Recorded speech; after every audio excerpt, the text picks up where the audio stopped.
Hi friends, how are you all? Today we are going to start a new chapter from Indian Eco, that is chapter number 7 beta employment and unemployment. Interesting chapter है। बहुत सारी चीजें हैं जो आपको जानना जरूरी है। इंडियन इकोनॉमी के अंदर आप क्या पढ़ते हैं बेटा? इंडियन इकोनॉमी के अंदर आप ये पढ़ते हैं कि हमारी इंडियन इकोनॉमी सिंस इंडिपेंडेंस आज तक कैसी रही और आज इंडिया को कौन से ऐसे चैलेंजेस हैं जो आज भी फेस करने पड़े। उनमें से एक है बेटा अनएम्प्लॉयमेंट। चैप्टर का नाम तो एम्प्लॉयमेंट है, लेकिन इस चैप्टर के अंदर हम अनएम्प्लॉयमेंट की बातें भी करेंगे। इस चैप्टर में हम क्या डिस्कस करने वाले हैं दोस्तों? सबसे पहले who is a worker. Worker कौन है? एम्प्लॉयमेंट क्या है?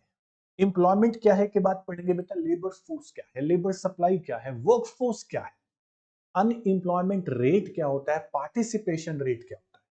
उसके बाद पढ़ेंगे अनएम्प्लॉयमेंट क्या है, कॉजेस क्या है अनएम्प्लॉयमेंट के और क्या मेजर्स हैं, गवर्नमेंट ने क्या मेजर्स लिए हैं अनएम्प्लॉयमेंट को रिड्यूस करने के लिए, और आज इंडिया में क्या ट्रेंड है अनएम्प्लॉयमेंट।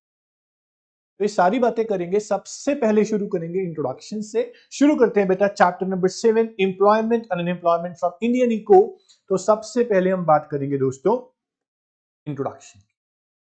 तो work plays an important role in life. देखो बेटा, बिना काम करे कौन सा इंसान अपनी जिंदगी जी सकता है? कुछ भी करना पड़ता है। काम करना बहुत जरूरी है। काम मीन्स कि आप कोई ना कोई प्रोडक्टिव एक्टिविटी में लगे हुए होंगे, तब जाके ही हम इनकम अर्न कर पाते हैं। तो हमारी कंट्री जिसकी पॉपुलेशन लगभग 130 करोड़ है, इस कंट्री के अंदर इतने सारे लोग हैं जो अनएम्प्लॉयड। तो आज तक इंडिपेंडेंस से लेके आज तक हमारी कंट्री में अनएम्प्लॉयमेंट का जो रेट है वो रिड्यूस तो हुआ है, पर उतना नहीं जितना होना चाहिए। तो वो क्यों है, ऐसा किस लिए है, ये सारी बातें हम चैप्टर में करेंगे दोस्तों। So topic is work play important role in our life as individuals and as a members of society. Every rational man aims to get engaged in certain work to earn a living. Some work on farms, in factories, banks, shops, and few others work at home. बेटा, हम अगर बात करते हैं कि हमारे wants जो है ना, देखो आपने बहुत बार सुना है wants are unlimited but resources are limited. हमेशा हमारे वांट्स बहुत सारे होते हैं। इंसान जो है ना, उसके बहुत सारी इच्छाएं हैं और सारी इच्छाएं पूरी नहीं कर सकता। जितनी इच्छाएं पूरी करना चाहता है उसके लिए तो बेटा कमाना पड़ता है। ना घर चल सकता है, ना बच्चों को पाल सकता है। तो एम्प्लॉयमेंट इज नेसेसरी, कोई ना कोई काम करना बहुत जरूरी है। उसके बाद हम बात करते हैं बेटा व्हाट इज अनएम्प्लॉयमेंट। बेरोजगारी क्या है? देखो सर, बेरोजगारी को मैं डिफाइन तो कर दूंगा, अनएम्प्लॉयमेंट क्या है आप डिफाइन तो कर देंगे, लेकिन ये बहुत बड़ी प्रॉब्लम है, बहुत बड़ा चैलेंज है आपकी economy. So unemployment is when all those people who are willing to work but do not get work. जो काम करना चाहते हैं उन्हें काम मिलता नहीं है। तो जो लोग काम करने के विलिंग है ना, और काम उनको नहीं मिल रहा है at the market wage rate, known as. अब जो लोग काम करना चाहते ही नहीं है उसे मैं क्या अनएम्प्लॉयड बोलूं? बट फिर भी इकोनॉमिक्स के अंदर जो लोग काम करना नहीं चाहते उन्हें वॉलेंट्रीली अनएम्प्लॉयड कहा जाता है। Got it? So what is unemployment? Unemployment refers to a situation when people are willing to work at the existing wage rate, are able to work but not getting work. जो काम करने के willing है, काम करने के able है, but काम मिल नहीं रहा. It should be noted that such people who are not willing to work at the existing wage rate are not considered as unemployed. But economics के अंदर इसको बोलते हैं voluntarily unemployed. ठीक है बेटा? उसके बाद आती है दोस्त who is a worker. Worker कौन है? एक ऐसा इंसान जो किसी ना किसी प्रोडक्टिव एक्टिविटी में लगा हुआ है और बदले में कुछ अर्न कर रहा है, वो वर्कर है। अ वर्कर और an individual engaged in production activity contributes to GDP known as worker. अब वर्कर के कुछ टाइप्स हैं दोस्तों। आपने देखा होगा कुछ लोग जो हैं वो खुद का काम करते हैं, सेल्फ एम्प्लॉयड वर्कर। कुछ होते हैं किसी के अंडर काम करते हैं। तो कैजुअल वर्कर भी होते हैं कुछ, जो डेली बेस पे वेजेस अर्न करके आते हैं। तो बहुत सारे लेबर्स हम वर्कर्स को देखते हैं। तो सबसे पहली चीज आती है बेटा self employed workers, those who engage in their own business such as farmer. तो सेल्फ एम्प्लॉयड वर्कर कौन है दोस्तों? Those people who are engage in their own business और own profession called self employed workers. उसके बाद दूसरा बेटा, जो किसी के अंडर काम करते हैं, किसी ने उसको हायर किया हुआ है, बदले में क्या देता है उसको? वेजेस या फिर सैलरीज, उन्हें बोलते हैं हायर्ड वर्कर्स। तो these are those workers who work for others, they render their services, in return क्या मिलता है उनको बेटा? वेजेस और salaries. Example, CA working in a company as a employee. उसके बाद दोस्तों, कैजुअल और रेगुलर वर्कर्स कौन से होते हैं? आप लोगों ने देखा होगा कुछ वर्कर ऐसे होते हैं, सुबह जाते हैं शाम को आते हैं और डेली बेस पे वेजेस लेके आते हैं, दिहाड़ी जिसे हम बोलते हैं, तो वो कैजुअल लेबर है। तो कैजुअल वर्कर्स कौन होते हैं? These are daily wagers, they do not hired by other employers on regular basis, they do not get social security benefit like provident fund, gratuity, pension नहीं मिलता। वेजेस कमा के लाते हैं, दिन की दिहाड़ी बना के लाते हैं। ज्यादातर ये इसमें लेबर क्लास के लोग ही होते हैं। कंस्ट्रक्शन वर्कर्स आपको पता है अच्छे से। उसके बाद रेगुलर वर्कर कौन है बेटा? जो किसी के अंडर काम कर रहे हैं और परमानेंट पेरोल पे काम कर रहे हैं, कैजुअल लेबर की तरह नहीं है कि दिन के वेजेस कमा के आएंगे। तो रेगुलर वर्कर कौन है? These are on permanent payroll of their employers, they are entitled to all social security benefits such as pension, gratuity, provident fund। ये सब आपको बातें पता है बेटा, बेसिक बातें। उसके बाद अब हम थोड़ी सी इंपॉर्टेंट चीज पे आते हैं, that is labour supply, labour force and work force. मैं चाहूंगा कि आप इस टॉपिक पे इंपॉर्टेंट लिखें, क्योंकि ये टॉपिक एग्जाम में आने के 100% चांस होते हैं बेटा। तो labour supply, labour force and work force. सबसे पहली चीज लेबर सप्लाई। देखो बेटा, मैं आपको कुछ की पॉइंट्स यहां बताऊंगा कि कैसे आपको याद रखना है लेबर फोर्स और लेबर सप्लाई क्या होता है, दोनों में डिफरेंस क्या है। बेटा मेरी बात समझना, ये टॉपिक अगर अच्छे से समझना चाहते हो तो सबसे पहले समझो लेबर फोर्स क्या होता है। लेबर की फोर्स, बहुत सारे वर्कर्स, बहुत सारे लेबर आपके सामने खड़े हुए हैं, वो क्या है बेटा? वो लेबर फोर्स है। उनमें से कुछ लोग ऐसे हैं जो वेजेस को देख के बात करेंगे, इतने वेजेस दोगे तो इतने घंटे काम करो, वेजेस ज्यादा दोगे ज्यादा घंटे काम करो। और कुछ ऐसे हैं जिनको वेजेस से मतलब ही नहीं। अगर मैं ये बोलूं कि लेबर फोर्स क्या है, number of workers actually working या फिर विलिंग टू वर्क, जो काम करना चाहते हैं या काम कर रहे हैं, उनको वेज रेट से मतलब नहीं है, वो लेबर फोर्स है। लेकिन जो इंडिविजुअल ये बोलते हैं ना कि 500 रुपए दोगे तो 5 घंटे काम करूंगा, 800 रुपए दोगे तो 8 घंटे काम करूंगा, वो लेबर सप्लाई में आते हैं दोस्तों। लेबर सप्लाई को हम number of people, number of person में मेजर नहीं करते। लेबर सप्लाई का मतलब है कितने घंटे कोई काम करना चाहता है at the given wage rate. अगर मैंने आपको बोला कि मेरे पास 5 तरह के लेबर हैं या 5 लेबर हैं, मान लीजिए 5 लेबर ऐसे लेबर हैं जो कहते हैं कि आप मुझे 800 रुपए दोगे तो हम 8 घंटे काम करेंगे, अगर 800 से एक पैसा भी कम दिया हम 8 घंटे काम नहीं करेंगे, हम कम आवर्स काम करेंगे। इसका मतलब वो लेबर सप्लाई है। लेबर सप्लाई क्या होता है दोस्तों? Amount of labour that the workers are willing to offer. Labour पता है क्या है यहां पे? यहां लेबर का मतलब बेटा मजदूरी है। क्या है? मजदूरी, उनका काम। That worker are willing to offer, अपनी कितनी मजदूरी देना चाहते हैं वो, corresponding to a particular wage rate. मान लीजिए बेटा 12 घंटे काम करने के लिए, मान लो you may be able to work 12 hours a day, 12 घंटे आप काम कर सकते हो, बट आप 8 घंटे ही काम करना चाहते हो क्योंकि आपको वेजेस जो मिल रहे हैं वो 12 घंटे के हिसाब से नहीं मिल रहे। मेरी बात समझ में आ रही है? लेबर सप्लाई जो है उसको हम नंबर ऑफ मैन आवर्स में मेजर करते हैं, ना कि नंबर ऑफ पर्सन। एग्जाम्पल देता हूं, जर्नली 8 घंटे, एक दिन में 8 घंटे जर्नली काम करना होता है। मैन डे आवर्स जो होते हैं वो 8 घंटे के होते हैं। It is always estimated the relation to wage rate, कि कितने पैसे मिलेंगे उतने घंटे आप। ये ऐसी कोई चीज मेजरमेंट है, उसे हम लेबर सप्लाई बोलेंगे, लेबर फोर्स नहीं बोलेंगे। लेबर फोर्स क्या है? Number of worker actually working और विलिंग टू वर्क, उनका वेज रेट से मतलब नहीं है बेटा। अगर हम बोलें कि 500 या 800 या 1000 रुपए के हिसाब से मैं डिसाइड करूंगा मैं कितने घंटे काम करना चाहता हूं, तो लेबर सप्लाई है। लेबर फोर्स क्या है? कितने लोग काम कर रहे हैं और कितने लोग काम करना चाहते हैं। अब एक चीज और बताता हूं आपको मैं, अगर मैं बोलूं those people who are actually working, those people who are actually working at the given wage rate, मेरी बात समझना, those people who actually working, जो लोग एक्चुअल में काम कर रहे हैं, विलिंग वाले नहीं, जो एक्चुअल में काम कर रहे हैं, वो कौन है बेटा? वो है वर्कफोर्स। लेबर फोर्स में से कुछ ही लोग होते हैं जो काम करने चले जाते हैं और कुछ रह जाते हैं। आपने देखा होगा लेबर चौक पे, लेबर चौक पे जो है वो लोग कौन है? वो लेबर फोर्स है बेटा। और उनमें से कुछ लोगों को काम नहीं मिल पाता, वो वहीं रह जाते हैं, अनएम्प्लॉयड हो गए वो आज। लेकिन जो चले गए और काम करना चालू कर दिया साइट पे, वो वर्क फोर्स है।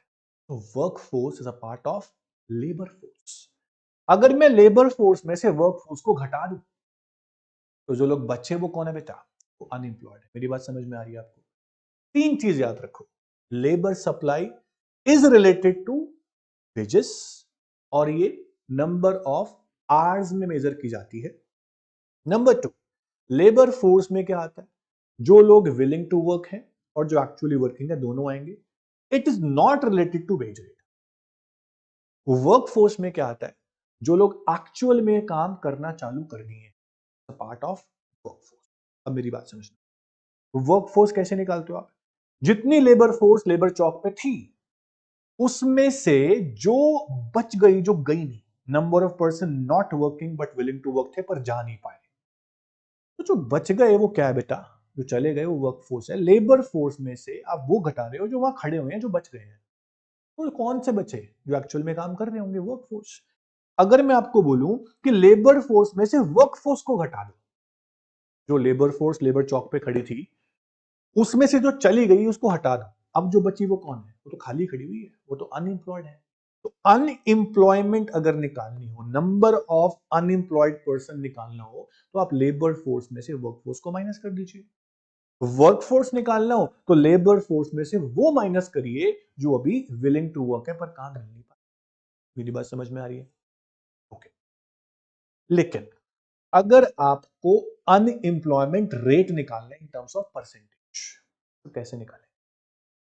मान लीजिए बेटा, मान लीजिए 100 वर्कर्स थे एज अ पार्ट ऑफ, मैं बोलता हूं लेबर फोर्स।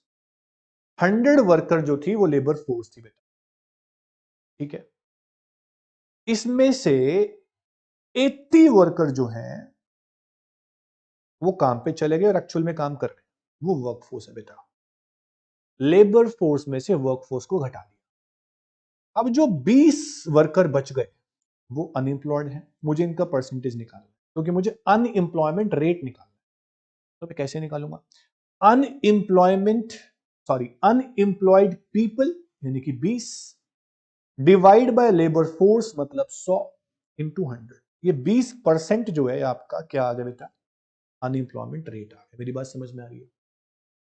आप नंबर ऑफ पर्सन जो अनएम्प्लॉयड है वो यानी कि 20 divide by labour force into 100, आपका परसेंटेज में आ जाएगा अनएम्प्लॉयमेंट रेट। समझ में आया? अब आपको एग्जाम में सबसे इंपॉर्टेंट क्या है?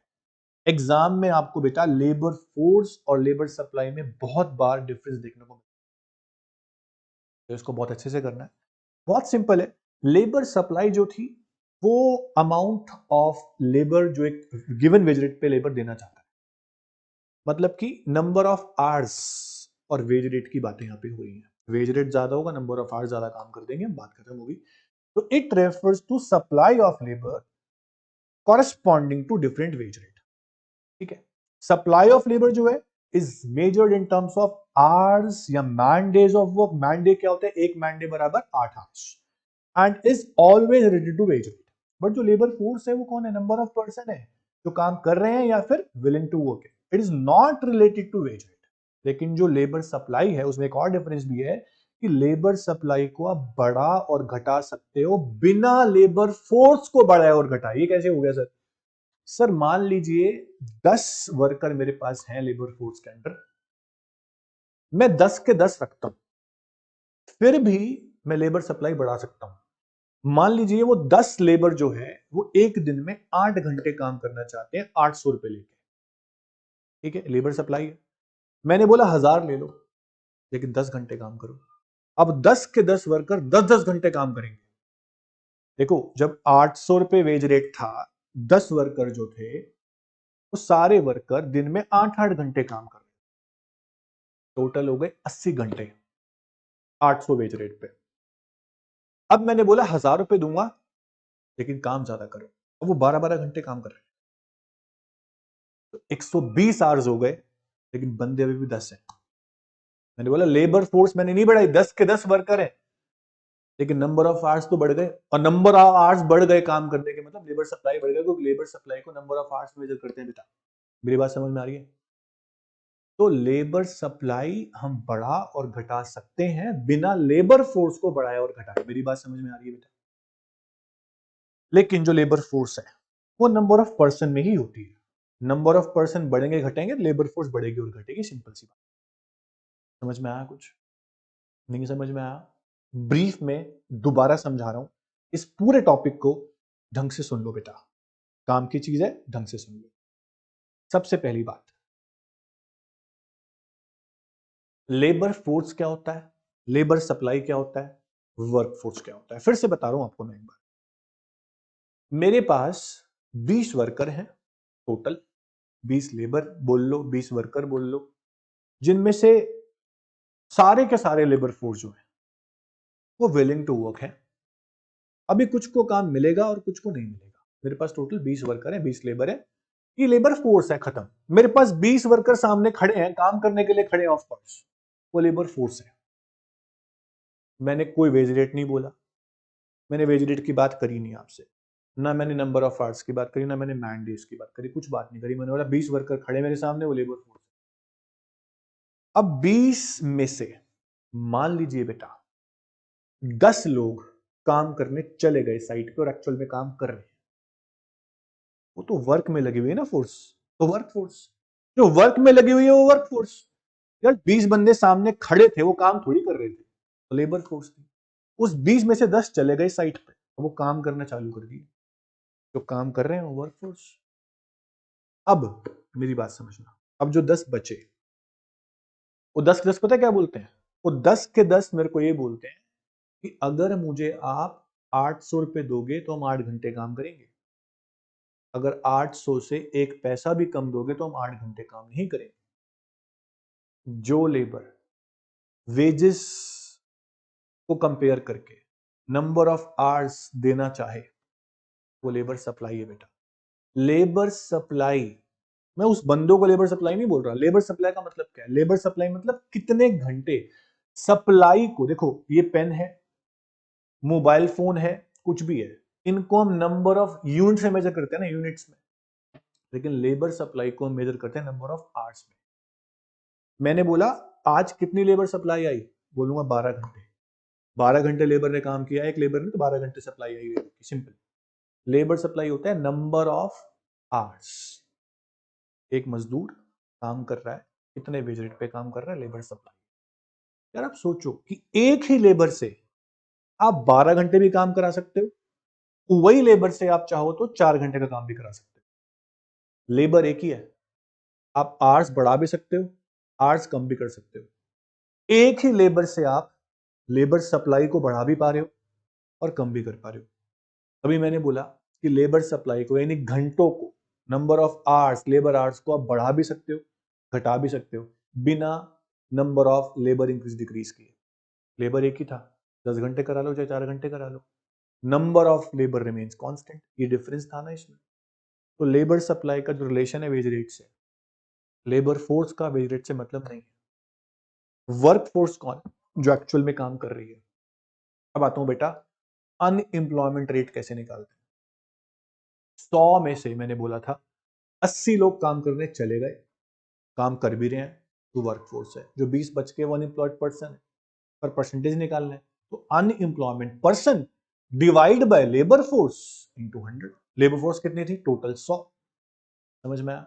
अनएम्प्लॉयमेंट पर्सन को आप वर्क फोर्स से डिवाइड मत करते, unemployed person divide by labour force into 100 is equal to unemployment percentage आपके आ जाएगा, रेट आपका। ये बहुत आसान था, इसको 2-3 बार पढ़ोगे समझ में आपको आ जाएगा बेटा। उसके बाद नेक्स्ट चीज जो आती है वो आती है कि why the bulk of our workforce is rural based. हमारी कंट्री में तो बहुत ज्यादा जो वर्कफोर्स है वो रूरल बेस्ड क्यों है? सिंपल आंसर है 1 नंबर का, हमारी इकोनॉमी में 70% एरियाज रूरल है। और आपको पता है कि हमारी इकोनॉमी के अंदर सबसे ज्यादा जो लोग डिपेंड है वो एग्रीकल्चर पे डिपेंड, प्राइमरी सेक्टर पे डिपेंड है। पता होगा आपको अच्छे से ये बात। अब जब सबसे ज्यादा लोग एग्रीकल्चर पे डिपेंड है तो ऑब्वियस ही बात है कि ज्यादा वर्कफोर्स भी कहां होगी? एग्रीकल्चर में। एग्रीकल्चर कहां होता है? गांव में। एक फार्म पे कितने सारे लोग लगे होते हैं, पूरी फैमिली लगी होती है। हालांकि वहां पे हम भी बोलते हैं जरूरत कम की होती है, फिर भी लोग ज्यादा लगे होते हैं, फैमिली या काम तो करेगी। तो रूरल एरियाज के अंदर जो लोग हैं वो मोस्टली एग्रीकल्चर करते हैं या फिर रिलेटेड एक्टिविटीज करते हैं, और वहां पे जरूरत ज्यादा लोगों की पड़ती है। नहीं पड़ती तो तब भी लोग ज्यादा काम करते हैं क्योंकि पूरी फैमिली लग जाती है। तो 70% एरिया रूरल है और main occupation, primary occupation agriculture है। तो ज्यादा वर्कफोर्स किस कहां से बेस होगी बोलो? रूरल से। लेकिन क्या इसका मतलब ये है कि रूरल में ज्यादा जॉब्स हैं, एग्रीकल्चर ज्यादा होता है मतलब, या हम बोलते हैं कि वहां 70% पॉपुलेशन गांव के अंदर की है, तो क्या वहां से जीडीपी ज्यादा आता होगा? एग्रीकल्चर पे लोग तो डिपेंड बहुत ज्यादा है, 70% वर्कफोर्स रूरल बेस्ड है। इसका मतलब ये नहीं कि रूरल वर्कफोर्स जो है उसकी जीडीपी कंट्रीब्यूशन बहुत ज्यादा होगी।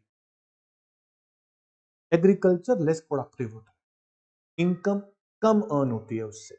चाहे 70% वर्कफोर्स गांव से है, ज्यादा काम एग्रीकल्चर का चाहे गांव में है, इसका मतलब ये नहीं कि जीडीपी भी वहीं से ज्यादा आएगा। नो, मेरी बात समझ रहे हो आप लोग? तो समझिए कि why the bulk of our workforce is rural based. Simple answer it is कि bulk of job in rural areas, क्योंकि एग्रीकल्चर बहुत ज्यादा है। क्या इसका मतलब यह है कि बल्क ऑफ आवर जीडीपी जो है वो रूरल इकोनॉमी से आता है? नहीं बेटा, वहां एग्रीकल्चर मान लिया ज्यादा है, लेकिन एग्रीकल्चर जो होता है वो कंट्रीब्यूट कम करता है जीडीपी में, क्योंकि वो लेस प्रोडक्टिव होता है, प्रोडक्टिविटी कम होती है, वहां पे लोग ज्यादा लग रहे होते हैं, काम कम आता है और अर्निंग भी लो होती है, इसलिए वहां पॉवर्टी बहुत ज्यादा होती है। समझ में आया बेटा?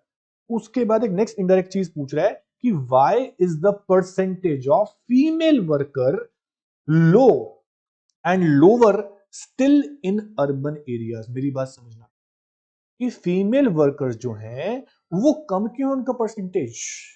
हमारी जो इकोनॉमी के अंदर वर्कफोर्स है उसके अंदर फीमेल वर्कर्स का नंबर कम क्यों है?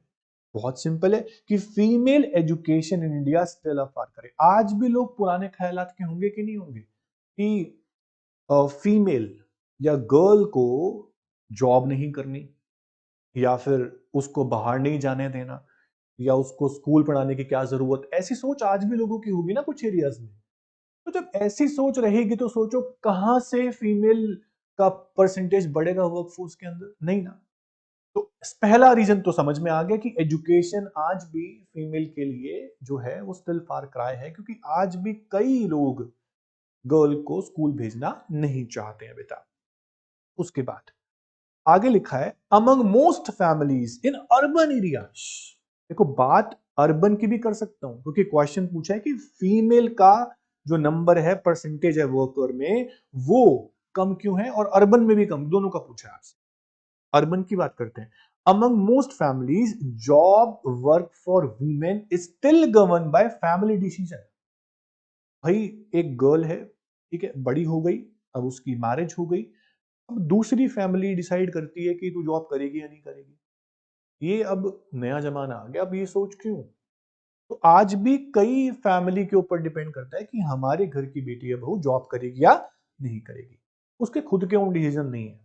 तो implying that even the available opportunities are not actually utilised. उसको जॉब मिल भी जाए तो भी नहीं कर पाती क्योंकि फैमिली ने मना कर दिया। ऐसा होता है, मेरी फैमिली अलाउ नहीं करेगी, सुना होगा आपने। Next is higher employment among women in rural areas is owing to widespread rural poverty। female worker in rural areas are largely engaged in low paid and less productive jobs just to add to their family income. Many of them are given wages in terms of grains during the harvesting season, the season when they find most jobs. मेरी बात समझ में आई बेटा? तो female workers का जो number है वो रूरल में तो कम है, लेकिन उससे भी कम बोलते हैं कि अर्बन में भी हो सकता है, क्योंकि अर्बन में भी बहुत सारे डिसीजन किस पे डिपेंड है, उसके लिए फैमिली। ठीक है बेटा?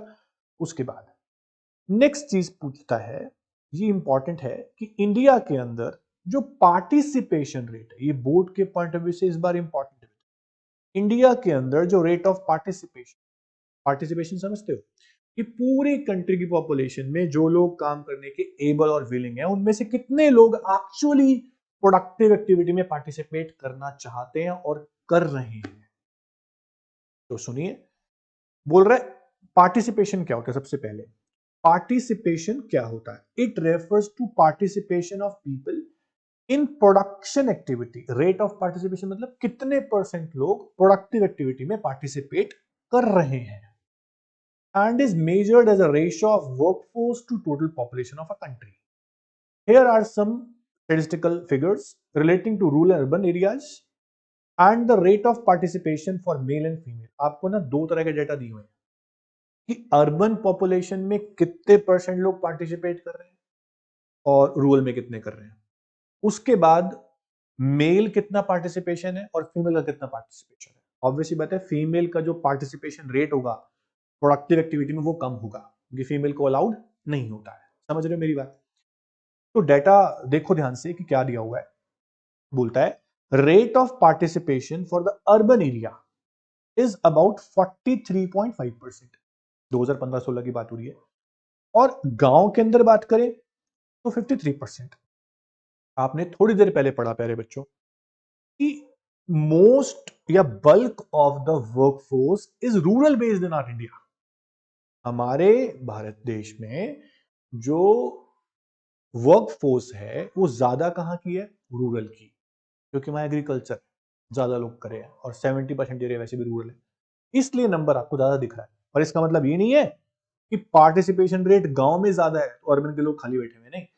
और रूरल में पार्टिसिपेशन रेट तो ज्यादा है, लेकिन जीडीपी कंट्रीब्यूशन कम है, क्योंकि एग्रीकल्चर लेस प्रोडक्टिव होता है, लो अर्निंग होती है। अब बात करते हैं मेल फीमेल की। अगर हम अर्बन एरिया की बात करें तो 69% मेन एंड 16.2% वुमेन का पार्टिसिपेशन है। वुमेन का पार्टिसिपेशन कम हो गया ना, देखो। अब रूरल में देखो 77% मेन एंड 26.7% वुमेन। अर्बन में रूरल से भी कम वुमेन काम करती है, क्योंकि गांव के अंदर तो यार सारी वुमेन काम करती है, सारी फीमेल वर्कफोर्स काम करती है, क्योंकि चाहे वो घर में ही काम कर रही हो, एग्रीकल्चर रिलेटेड काम कर रही हो, उनको अपनी इनकम बढ़ानी है, सप्लीमेंट करनी है फैमिली के लिए। तो टॉपिक पढ़ा आपने अभी कि वुमेन का जो पार्टिसिपेशन है वो अर्बन में अभी भी कम है एज कंपेयर टू रूरल। तो वही हम बात कर रहे हैं कि वुमेन का जो नंबर है वर्कफोर्स में पार्टिसिपेशन है वो रूरल में ज्यादा है एज कंपेयर टू अर्बन। क्यों? क्योंकि गांव के अंदर, ये क्वेश्चन तो था आपका अभी अभी कि wise percentage of female worker low and lower still in urban areas. Urban में लोअर है, रूरल में हम बोलते हैं लो है, तो अर्बन में ज्यादा कम क्यों है? तो बताया मैंने आपको कि अर्बन के अंदर फैमिली डिवीजन वाली बात हो गई, लेकिन गांव के अंदर तो हर घर की वुमेन काम करती देखी मिलेगी आपको, है ना। तो उसके बाद अब हम बात करते हैं बेटा कि ओवरऑल रेट ऑफ पार्टिसिपेशन की बात करें तो 50% पॉपुलेशन ही हमारे यहाँ एवरेज काम कर रही है, बाकी नहीं कर रही है। तो पार्टिसिपेशन रेट कितना कम है? जितना कम कंट्री का पार्टिसिपेशन रेट होगा उतनी ज्यादा कंट्री की ग्रोथ कम होगी, उतनी ज्यादा कंट्री की नेशनल इनकम कम होगी, जीडीपी कम होगा। दोस्तों देखो, पार्टिसिपेशन रेट सिर्फ 50% दिखाते हैं तो एवरेज, पर पार्टिसिपेशन रेट कम क्यों है? शायद इसलिए कि एक फैमिली बहुत बड़ी है, उसमें सिर्फ एक बंदा कमा रहा है, 5 डिपेंड है, हो सकता है ना। एक कमा रहा है, 5 डिपेंड है, इससे ही हिसाब लगा लो। एक फैमिली के अंदर मान लो 10 लोग हैं और 2 कमा रहे हैं, 8 डिपेंड है उसके ऊपर। तो भाई सिर्फ 20% लोग काम कर रहे हैं और 80% लोग तो खाली बैठे हुए हैं, सिर्फ डिपेंड है उस पर। इस तरह से बोला आपको 50% पार्टिसिपेशन रेट है पूरी पॉपुलेशन में। पूरी पॉपुलेशन में 50% लोग काम करते हैं, 50 नहीं करते हैं, ये बोला। ठीक है, अब क्यों, रीजन क्या है, पार्टिसिपेशन इतना कम क्यों है, बाकी लोग क्या कर रहे हैं भाई, बाकी लोग डिपेंड है अपनी फैमिली के ऊपर। हमारी जैसी कंट्री के अंदर ऐसे ही होता है, बड़ी फैमिली है, 4 कमा रहे होते हैं, 6 खाली बैठ के उसके ऊपर बोझ बन जाते हैं। अब्रॉड में क्या होता है, सभी काम कर रहे होते हैं, देखा है आपने। देखो बुरा लग रहा होगा but fact is fact. Overall rate of participation in country is not very high, implying not many people are engaged in production. It points to a high dependency ratio.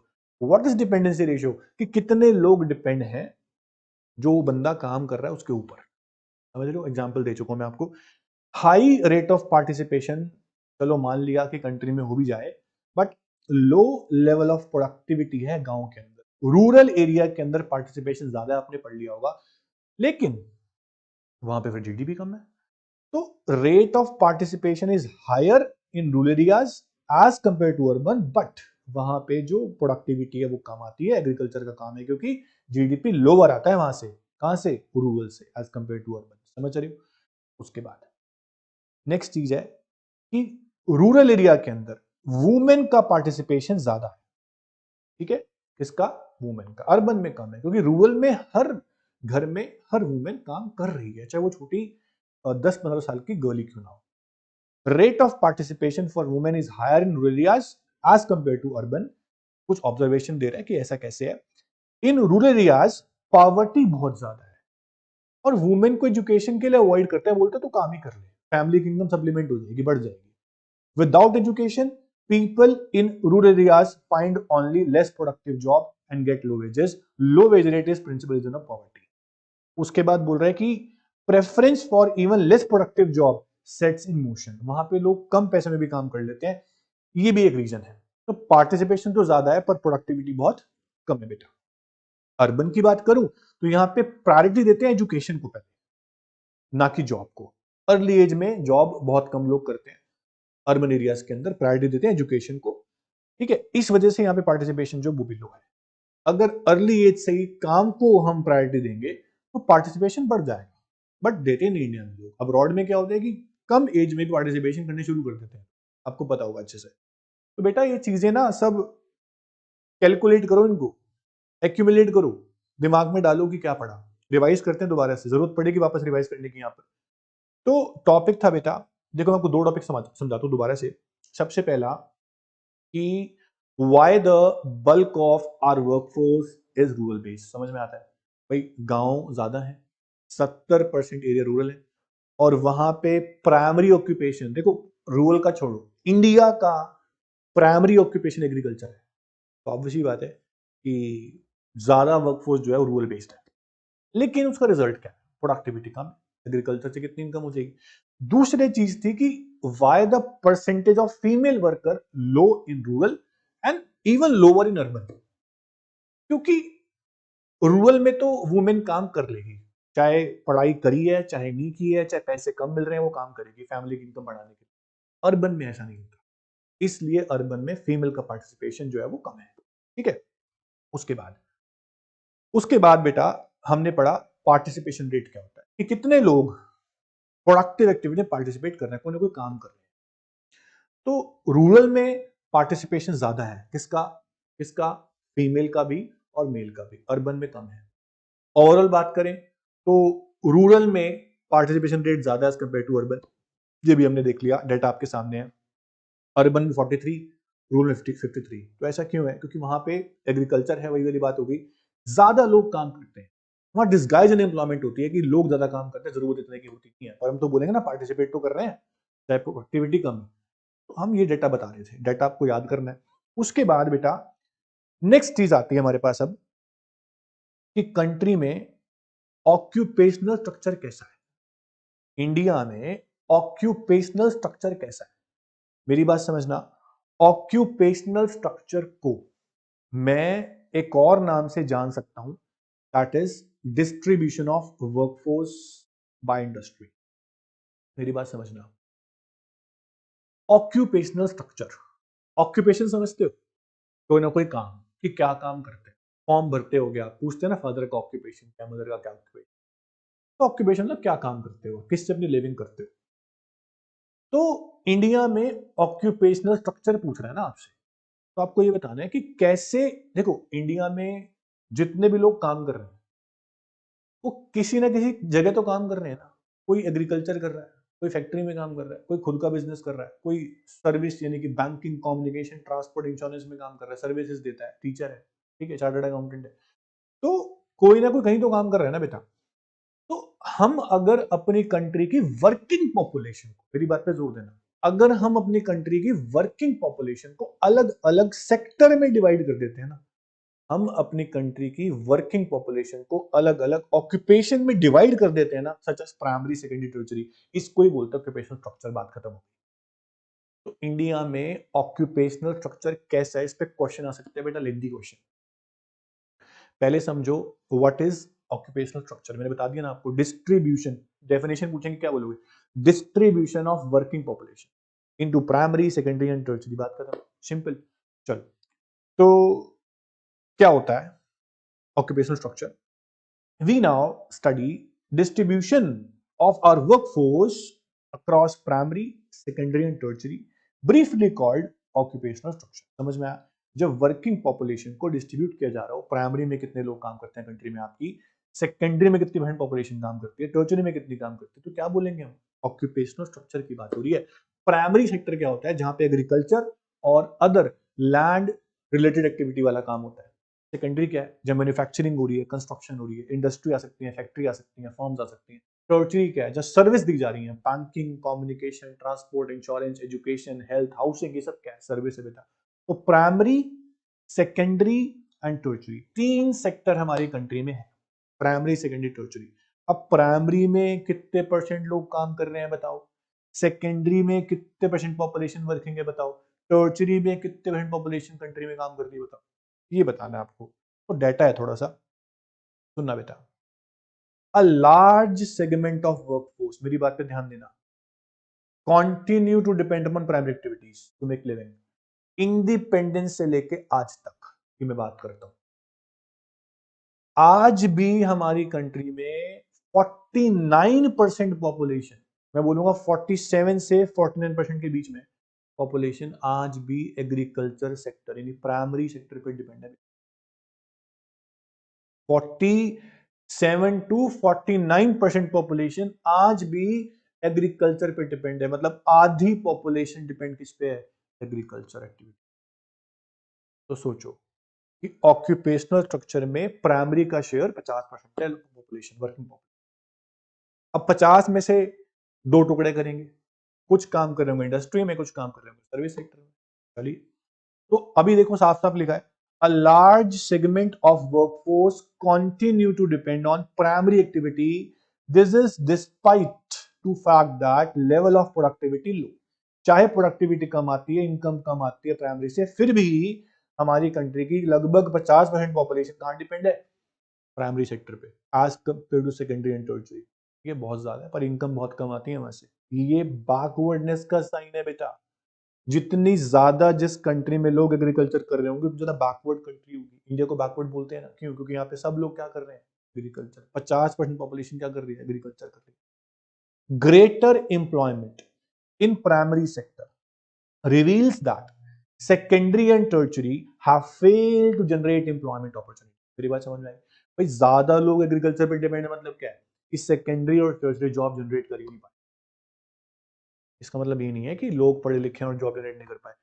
कुछ रीजन ये भी है कि लोग एजुकेटेड नहीं है, इसलिए job generate नहीं होती, बट हम ये बोल सकते हैं, ये भी बैकवर्डनेस का साइन है। जिस कंट्री में सेकेंडरी और टर्शियरी सेक्टर में कम लोग काम करते हैं, वो भी कंट्री कैसी होती है, बैकवर्ड। बात तो एक ही होगी, प्राइमरी पे डिपेंड ज्यादा, तो ऑब्वियसली बात है सेकेंडरी टर्शियरी पे कम ही लोग काम कर रहे होंगे। समझ पा रहे हो मेरी बातों को आप? सेकेंडरी सेक्टर जो है वो बिहाइंड है as compare to tertiary sector, क्योंकि टर्शियरी ज्यादा तेजी से बढ़ गया। We all know that developed economies are industrial economies, but जो डेवलपिंग इकोनॉमी होती है वो प्राइमरी पे डिपेंड ज्यादा होती है। हमारी कंट्री में सर्विस सेक्टर जो है ना थोड़ा ज्यादा ग्रो कर गया, फास्टर ग्रो कर गया as compare to industrial sector. तो हमारी कंट्री का इंडस्ट्रियल सेक्टर बहुत पीछे है as compare to develop countries. तो एक चीज बोलता है कि why should larger percentage of female in rural areas engage in primary sector compared with male workforce। कह रहे कि क्या सच में ये बात है जो मैं बोल रहा हूं? मेरे क्वेश्चन समझो, पहले क्वेश्चन क्या पूछा है कि प्राइमरी सेक्टर में यानी एग्रीकल्चर में फीमेल का पार्टिसिपेशन ज्यादा है एज कंपेयर टू मेल। बोलो क्यों? owing to their family as well as social constraint, female workers are unwilling to migrate for jobs। जो आदमी है ना, मेल पर्सन, वो अपना गांव छोड़ के दूसरे गांव में या दूसरे शहर में काम करने चला जाएगा, उसको अलाउड है। फीमेल को अलाउड थोड़ी है। तो फीमेल तो वहीं काम करेगी, अपने गांव के अंदर ही काम करेगी। They prefer to work at their place only, चाहे उनका घर है, चाहे लो वेज पे काम करना पड़े। दूसरा, female workers in rural areas unwilling to migrate for outside job. समझ गए होगे मेरी बात? तीसरा रीजन क्या है? They prefer to work at their place only, चाहे लो वेज हो, they must work to supplement their family income. This explains why a very high percent of female workforce in rural areas is engaged in primary sector। Rural area के अंदर primary ज्यादा है, हमने मान लिया, बहुत पहले से बांध रहे हैं इस चैप्टर में। लेकिन अब क्वेश्चन ये उठा कि प्राइमरी सेक्टर में फीमेल का पार्टिसिपेशन ज्यादा क्यों? आप देख रहे हो बेटा कि पूरे चैप्टर में फीमेल का परसेंटेज हर चीज में आगे है, चाहे पार्टिसिपेशन में हो, चाहे एम्प्लॉयमेंट में हो, चाहे हम बोलते हैं गांव के अंदर पार्टिसिपेशन की बात पूछ रहे हो। अभी जो क्वेश्चन पूछा है, ये पूछा है कि गांव के अंदर फीमेल का जो परसेंटेज है वर्कफोर्स में ज्यादा क्यों है? क्योंकि वो लोग माइग्रेट नहीं हो पाते, उनको अलाउड नहीं है, वो घर पे ही काम करते हैं, चाहे कम वेज वाला काम मिल जाए। लेकिन मेल चला जाता है बाहर, वो कहीं घूम लेगा, ढूंढ लेगा काम किसी और शहर में, स्ट्रगल करके काम करके आएगा, उसको तो पता रिस्पॉन्सिबिलिटी है। वहां फीमेल के ऊपर भी रिस्पॉन्सिबिलिटी है, लेकिन बाहर जाना अलाउड नहीं है, तो घर पे काम कर लेती है। ठीक है? कैसा वाला काम? एग्रीकल्चर तो कर लेती हैं, उसके अलावा एग्रीकल्चर के अलावा और बहुत सारे काम वहां पे होते हैं। पोल्ट्री फार्मिंग है, एनिमल हस्बेंड्री है, लाइफ स्टॉक फार्मिंग बोलते हैं उसको हम, हॉर्टिकल्चर है, ये सब कर लेती हैं वहां पे, तो ये काम वो कर सकती हैं। उसके बाद बेटा बस यहां तक हमने कर लिया। अब तक हमने दोस्तों इस चैप्टर के अंदर क्या क्या पढ़ा, मैं आपको ब्रीफ में बता रहा हूं। सबसे पहले पढ़ा दोस्तों कि what is unemployment, okay, who is worker, then types of worker, casual, regular, self employed और हायर्ड। उसके बाद मोस्ट इंपॉर्टेंट टॉपिक पढ़ा labour supply, labour force and work force.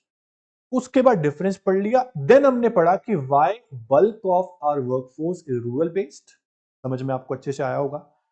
उसके बाद पढ़ा दोस्तों पार्टिसिपेशन रेट, कि इंडिया में कितने परसेंट पॉपुलेशन पार्टिसिपेट कर रही है प्रोडक्टिव एक्टिविटी में, बाकी जो नहीं कर रही वो खाली बैठी हुई है। क्यों? रीजन पढ़ लिए, डिपेंडेंट है वो। ठीक है? उसके बाद और रीजन भी पढ़े। देन फिर हमने पढ़ा कि इंडिया का ऑक्यूपेशनल स्ट्रक्चर, यानी कि इंडिया में वर्किंग पॉपुलेशन को किन किन सेक्टर में कैसे कैसे डिवाइड किया, उनका परसेंटेज हमने अभी नहीं पढ़ा, मैंने आपको थोड़ा सा बता दिया। लेकिन उसके बाद बेटा नेक्स्ट टॉपिक शुरू होता है जॉबलेस ग्रोथ, इसे करेंगे नेक्स्ट क्लास। जॉबलेस ग्रोथ पढ़ेंगे, कैजुअलाइजेशन पढ़ेंगे, इनफॉर्मलाइजेशन पढ़ेंगे, और उसके बाद बेटा फॉर्मल इनफॉर्मल में डिफरेंस, देन अनएम्प्लॉयमेंट के टाइप्स, कॉजेस भी हैं, फिर गवर्नमेंट क्या मेजर ले सकती है वो भी है, काफी कुछ बचा है चैप्टर, फिर चैप्टर आपका खत्म होगा। तो आज इतना ही करेंगे हम। उसके बाद नेक्स्ट क्लास में शुरू करेंगे सीधा जॉबलेस ग्रोथ को। जितना मैंने करा दिया दोस्तों उसको अच्छे से रिवाइज करना, 2 से 3 बार पढ़ना, डाउट्स आएंगे, डाउट्स मुझसे आप कितने भी लो, कोई मना नहीं है आपको। तो इतना ही करते हैं आज के लिए। Thank you so much, bye bye.